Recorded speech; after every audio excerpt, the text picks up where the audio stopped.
Welcome to Warfront Global. If someone is watching this channel for the first time, they should know that this space focuses on understanding global events calmly and carefully. The goal is simple: to look at international developments the way serious observers try to understand them. So if this type of clear explanation is useful, they might consider subscribing to the channel. Think of it as joining a small community that simply wants to stay informed about how the world is changing. And if someone does subscribe, it would be interesting to know something else as well. Where are they watching from today? Which city? Which country? Moments like these often remind people that global events are followed by viewers from many different parts of the world. Now, let us begin with what actually happened. The sequence began quietly. Early warning systems in South Korea detected unusual activity along North Korea's eastern coastline. Military radar began tracking objects rising into the sky one after another. At first, it appeared to be another routine missile test. North Korea has conducted many of them over the years, but the numbers quickly changed. One launch, then another, then another. Within minutes, it became clear that this was not a single demonstration. It was a coordinated series of launches. In total, 10 ballistic missiles were fired toward the waters of the East Sea, also known as the Sea of Japan. For military analysts, that number immediately drew attention.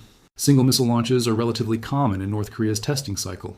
Occasionally 2 or 3 are launched during a demonstration, but 10 missiles in rapid succession suggests something different. It suggests coordination. It suggests preparation. And most importantly, it suggests a message. What made the timing even more significant was the situation unfolding at the same moment elsewhere in the region. Large-scale joint military exercises were already underway between the United States and South Korea. These drills are conducted regularly to test coordination between allied forces, strengthen readiness, and simulate responses to potential crises. For Washington and Seoul, the exercises are routine elements of alliance defense planning. For Pyongyang, however, they represent something very different. North Korea has repeatedly argued that such drills are not defensive training, but rehearsals for a possible invasion. This narrative has been repeated for years through official statements and state media. And almost every time the exercises take place, missile launches follow. From North Korea's perspective, these launches serve as a strategic signal, a reminder that the country remains capable of responding quickly to developments it perceives as threatening.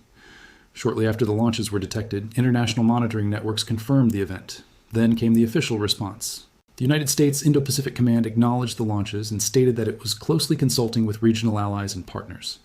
The statement also reaffirmed a central principle of American strategy in Asia. The United States remains committed to defending its allies. But behind the carefully chosen diplomatic language lies a deeper question. When 10 missiles are launched during major military exercises, it rarely happens by accident. Which means the real issue analysts are now asking is not simply why the missiles were fired. The real question is this: who exactly was meant to receive the message? After the first alerts appeared on radar screens across South Korea and Japan, analysts began asking a question that immediately stood out to military planners. Why 10 missiles? North Korea has conducted missile tests for decades. Those launches are not unusual anymore, but the scale and timing of this event made it different. Launching multiple missiles in quick succession is not only about demonstrating firepower, it is about demonstrating coordination. Ballistic missile systems are complex. Each launch requires preparation, fueling or readiness checks, targeting calculations, and communication between launch units. When several missiles are launched within minutes of each other, it shows that multiple systems are capable of operating simultaneously. For military observers, that detail matters, because modern warfare is not only about individual weapons, it is about volume and timing. Missile defense systems, including those operated by the United States and its allies, are designed to detect, track, and potentially intercept incoming missiles. But those systems must process each threat individually. If one missile is launched, defenses have time to respond. If several missiles arrive at once, the situation becomes more complicated. Defense planners refer to this as saturation pressure, the idea that multiple launches can overwhelm or complicate defensive systems. Even when missiles are not intended to strike targets, demonstrations like this allow North Korea to send a message about its growing operational capabilities. But the second factor that made this launch significant was timing. The missiles were fired while the United States and South Korea were conducting a major joint military exercise. These exercises bring together thousands of troops, aircraft, and naval assets from both countries. They test command structures, logistics coordination, and rapid response planning in case of a crisis. From Washington and Seoul's perspective, these exercises are defensive. From Pyongyang's perspective, they are something very different. North Korean leadership has consistently described the drills as rehearsals for invasion. This narrative has been repeated by state media for years. The message is directed both domestically and internationally. Domestically, it reinforces the idea that North Korea must remain militarily prepared.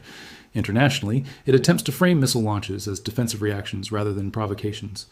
In this sense, the missile launches serve several purposes at once. First, they demonstrate that North Korea is watching regional military activity closely. Second, they show that Pyongyang can respond quickly to developments it views as threatening.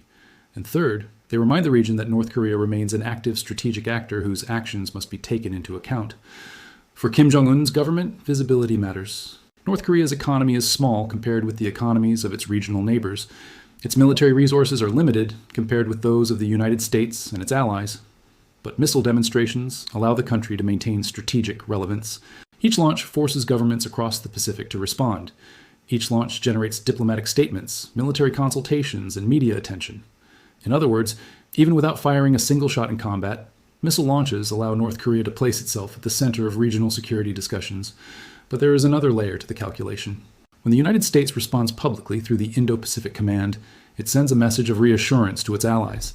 It signals that Washington is watching events closely and remains prepared to support regional defense commitments. For South Korea and Japan, those assurances are critical. Both countries rely heavily on U.S. security guarantees. Statements from American military leadership help reinforce that alliance structure during moments of tension.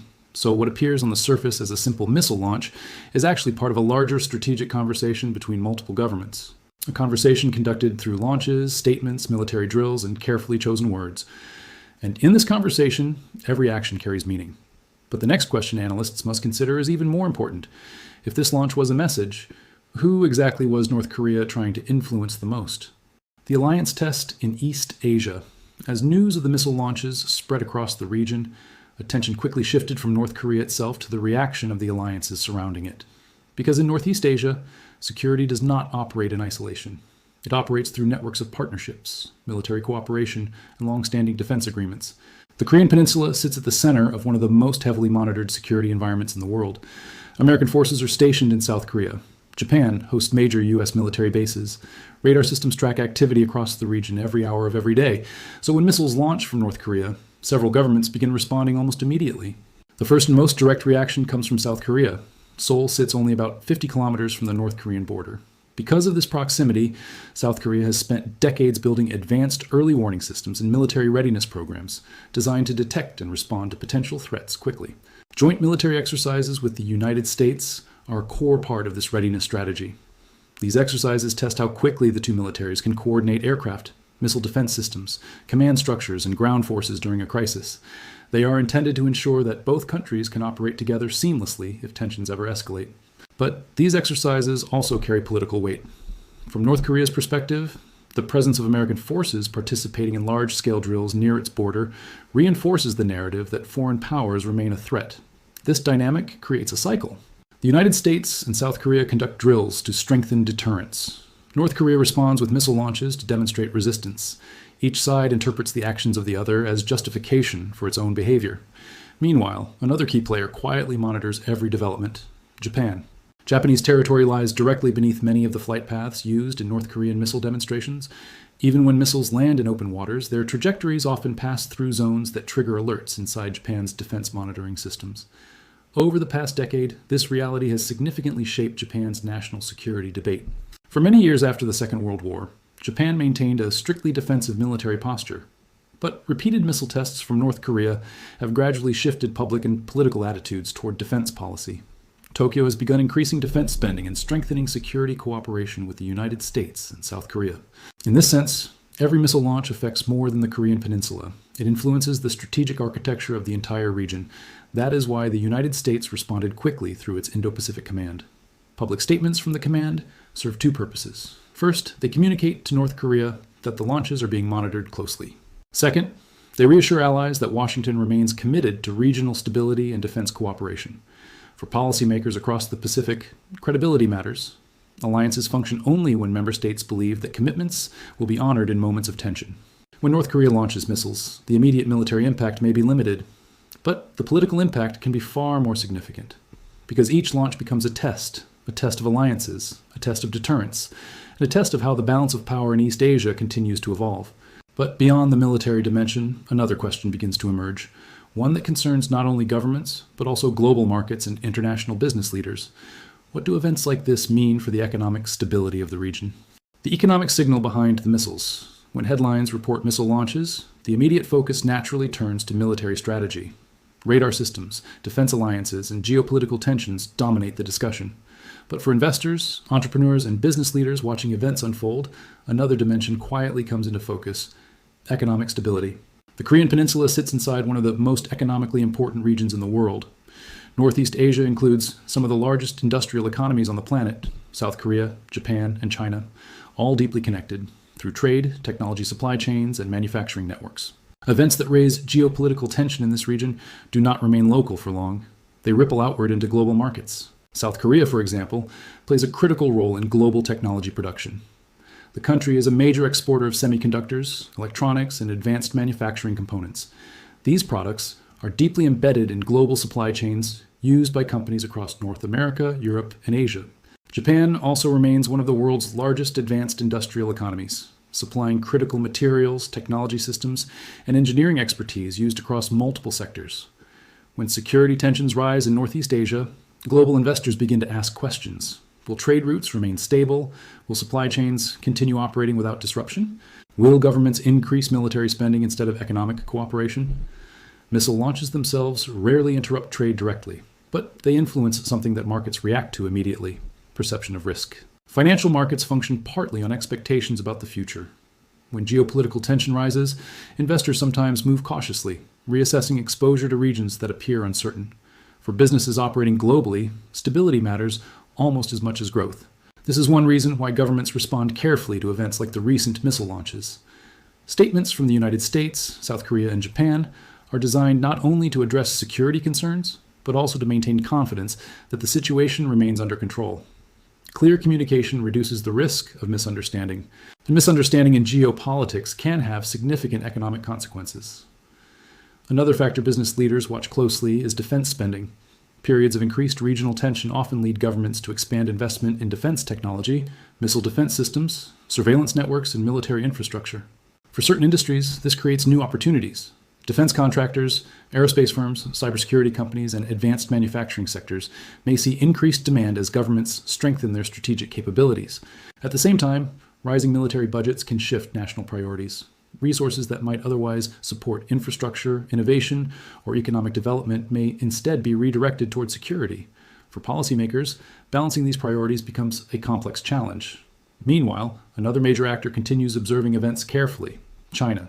China shares a border with North Korea and maintains significant economic and diplomatic influence over Pyongyang. Beijing generally prefers stability on the Korean Peninsula. Large-scale conflict would risk economic disruption across the region, something China strongly wishes to avoid. Because of this, China often plays a quiet but important role in managing tensions behind the scenes through diplomatic channels. This layered environment, military signaling, alliance coordination, economic interests, and diplomatic influence explains why events like the recent missile launches attract global attention. The missiles themselves travel only a limited distance, but the signals they send travel much farther. They influence how governments communicate, how alliances operate, and how markets interpret the future stability of one of the world's most economically vital regions.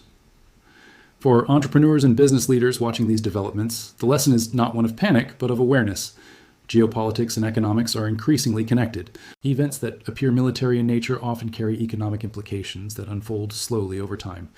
And in moments like this, careful observers understand something important.